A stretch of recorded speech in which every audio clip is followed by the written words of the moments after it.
प्यारे साथियों नमस्कार। मैं संदीप तिवारी आप सभी का engineer Sandeep Tiwari YouTube channel में बहुत बहुत स्वागत करता हूं। साथियों आज का हमारा टॉपिक है मिरर यानी दर्पण।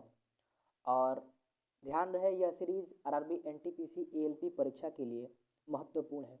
तो चलिए दोस्त समझते हैं दर्पण किसे कहते हैं और यह कितने प्रकार के होते हैं। साथ ही दर्पण एक परावर्तक सतह होता है जिसके एक सिरे पर पॉलिश होती है जो आपतित किरण को परावर्तित कर वस्तु का प्रतिबिंब यानी छवि बनाती है। दर्पण दो प्रकार के होते हैं, पहला है प्लेन मिरर और दूसरा है गोलीय दर्पण यानी स्फेरिकल मिरर। दोस्त गोलीय दर्पण भी दो प्रकार के होते हैं, पहला है अवतल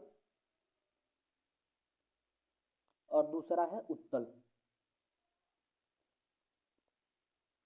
सबसे पहले आइए समझते हैं समतल दर्पण द्वारा बने प्रतिबिंब के कुछ गुण। साथ ही समतल दर्पण द्वारा बने प्रतिबिंब के गुण में प्रतिबिंब समतल दर्पण में हमेशा सीधा बनता है।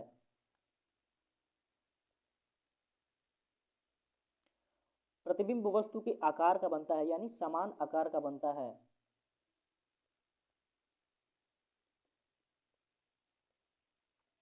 समान दूरी पर प्रतिबिंब बनता है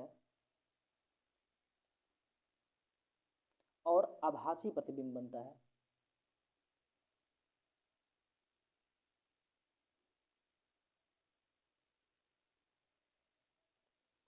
ठीक है, इसके साथ साथ इसका एक और गुण है, प्रतिबिंब पार्श्विक उल्टा बनता है।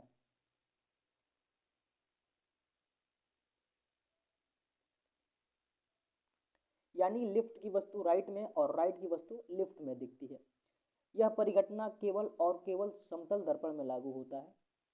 साथ ही यदि समतल दर्पण की ओर कोई वस्तु x मीटर प्रति सेकंड के वेग से आ रही है तो प्रतिबिंब 2x मीटर प्रति सेकंड के वेग से आता प्रतीत होगा। एक नोट डाल लीजिए और लिख लीजिए, समतल दर्पण में किसी वस्तु को देखने के लिए प्रतिबिंब की ऊंचाई वस्तु की ऊंचाई की आधी होनी चाहिए। चलिए आइए दोस्त अवतल और उत्तल दर्पण के बारे में समझते हैं।